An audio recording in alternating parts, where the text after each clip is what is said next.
Hey, sis. Let's talk about being unforgettable. I have a client who was texting this great guy, godly guy, and she liked him, and the conversations were fine. They were fine. They were sweet. They were respectful. They were nice. But he wasn't pursuing her. She was on his mind, but not, like in his heart just yet. And so I gave her the challenge. Your job is to make him crazy about you by the end of the week. And of course, you're laughing to yourself, and she laughed. But then she did exactly that. And in today's episode, I'm going to walk you through the shifts that I coached her through that took her from polite conversation to a real romantic connection in a week. And no, we're not talking about seduction or manipulation. We're talking purity, Christian standards here, but we are talking about a confidence, a clarity, and a feminine energy that actually reflects God's heart and draws a godly man in with pure desire. So let's get into it. The first tip, the first shift that my client made that I coached her through was to stop being so nice. I think we as Christian women are taught to be nice. We're taught to be kind and gentle. And I think all that is great. But listen, nice girls don't finish first in love. They finish kind of forgotten because the niceness can be a little bit, how do you say, almost boring, almost not, it doesn't have that grab, it doesn't have that pull. When we're always so nice all the time, we're being sweet and polite, and it doesn't create a spark of desire, right? So we really want to think about it and ask ourselves, because niceness usually leads to very pleasant conversations and no feathers ruffled. But the thing about it is, and I've said this before, that men don't marry women they have nice conversations with. They marry women that they feel a spark, that they have a feeling about, right? And so you're not being disobedient or unfeminine to have edges. You're actually being very feminine to have edges, to have those different energies about you, to have those special differences about you, where you're 1 minute you're one way 1 minute and you're one way another minute, and there's a little bit of the unexpected about you, because your aim isn't really to just be liked. Your aim is to create chemistry. And I want to be clear, chemistry has heat. Chemistry has fire and electricity. Chemistry is not nice and like, oh, this is a nice conversation. Chemistry has like a real pull to it. And I want you to think about it in a married context, that a wife isn't just someone a man admires. A wife is the woman that he feels drawn to, right? So we have to create that. And I'll tell you how we create it with the second shift. So I'm telling you, the first shift that we make is to move from being Miss Nice Girl, and we move to being I want you. I want you energy. So that's what I told her. You don't want to create, and that, hear me now, we're not trying to create some sexual energy. We're not. We're not. Because like I said, I think it would be beautiful if you could go into your marriage saving sex for marriage, because that's what God calls us to. But we still need to create that tension there, and that desire and play and heat and electricity, right? So let me give you an example of some things you can say.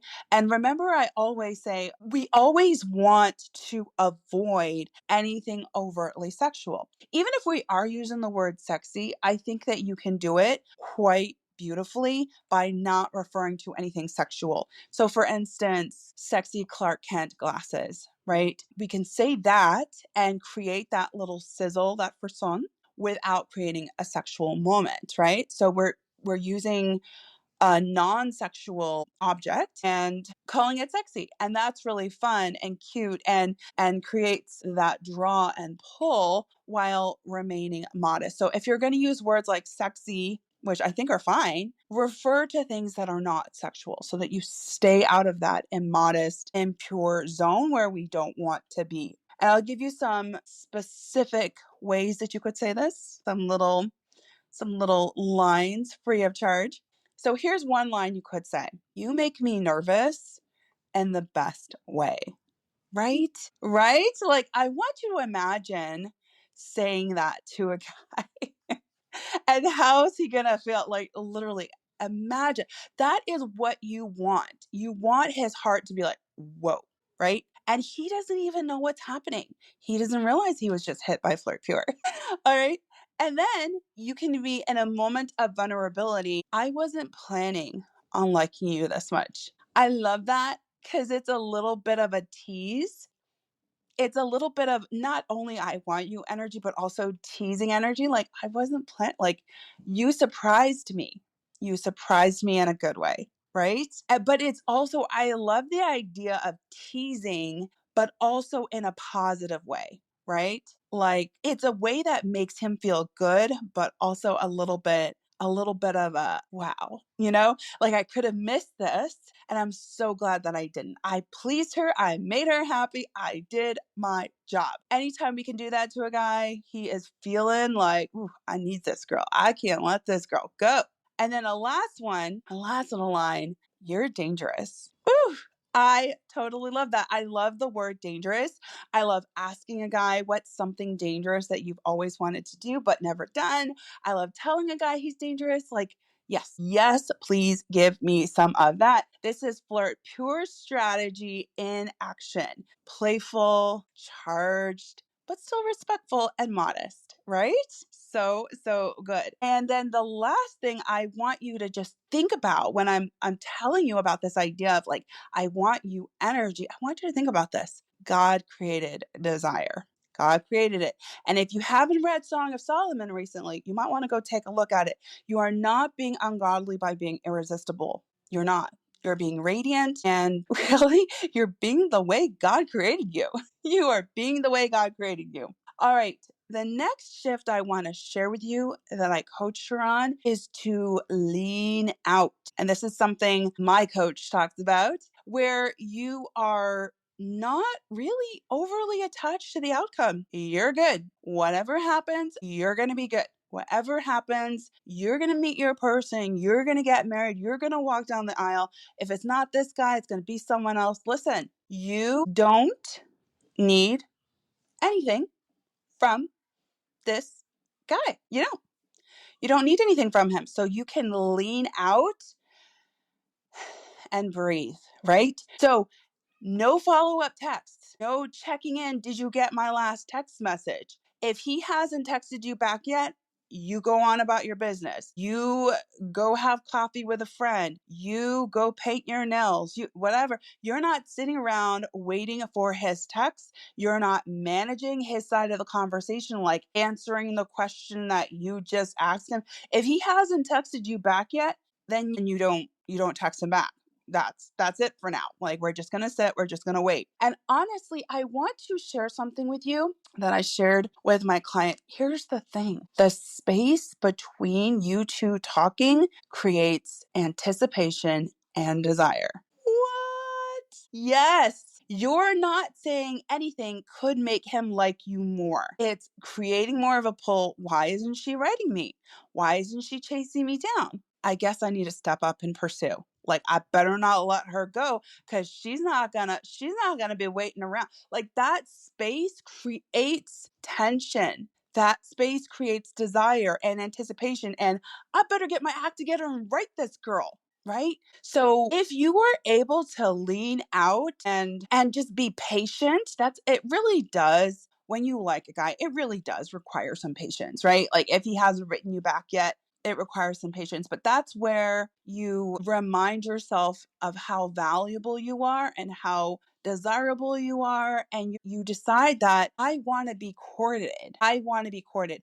I don't want to be chasing. And so we also have an air of confidence around us that he'll get back to me. He'll get back to me. If this is the way it's meant to be, he'll get back to me. He's not ghosting me.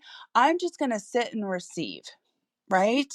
I'm not here to chase. I'm here to respond to pursuit, is what you tell yourself in this situation. Because ultimately, and I'll share this final shift, ultimately we need to have no fear and also no doubt. We very quickly, and this is something that I see with a lot of my clients, we very quickly say it's not going to happen. I don't know how many women I have coached this week who have just thrown in the towel and said it's just not going to happen. And I'm like, wow, God is powerful. God is miraculous. God does the surprising, unexpected things. What do you mean it's not going to happen? And God surprises us. God surprised them. So the last shift that you need to have is to release the doubt, release the fear, because all you're trying to do is protect yourself and trying to manage your own disappointment. What I'm encouraging you to do is to continue to have hope, because we don't know what God has planned. I have so many fun stories of clients who gave up hope and then God miraculously brought the guy back around. It happened with this client. It's happened with other clients. It will happen in the future. So what I want to encourage you to do is have hope. Don't give up. Don't have doubt. Do these shifts. The shifts are to stop being so nice, to use I want you energy, to lean out and be courted, and to have no fear. Because by the end of the week, with this particular client that I'm sharing about, let's just say, after all of these beautiful shifts she made, by the end of the week, let's just say he made it abundantly clear that she was the only woman on his mind and that he wanted to pursue things with her. So, yes, she made him crazy for her in a week. And she didn't lower her standards. She didn't beg. She made a few key shifts and he came to her with clarity and boldness and pursuit and Flirt Pure of his own. Even though he doesn't have a coach who's teaching Flirt Pure, he learned Flirt Pure from my client. And listen, guys, I want to tell you this. This is what I do as a coach, right? And this kind of shift that my client experienced, this kind of shift is possible for you too. And if you're tired of being the nice girl who gets overlooked and you're ready to become the woman a godly man pursues, then let's talk. This is what I do every day inside my coaching program. So what I want you to do is send me an email, michelle@thechristiandatingcoach.com, or go to my website, thechristiandatingcoach.com, and book a call to talk to me. And we will discuss your life. And I will tell you on that call, sis, this is what's keeping you single. This is the one thing that's keeping you single. And here's how you fix it.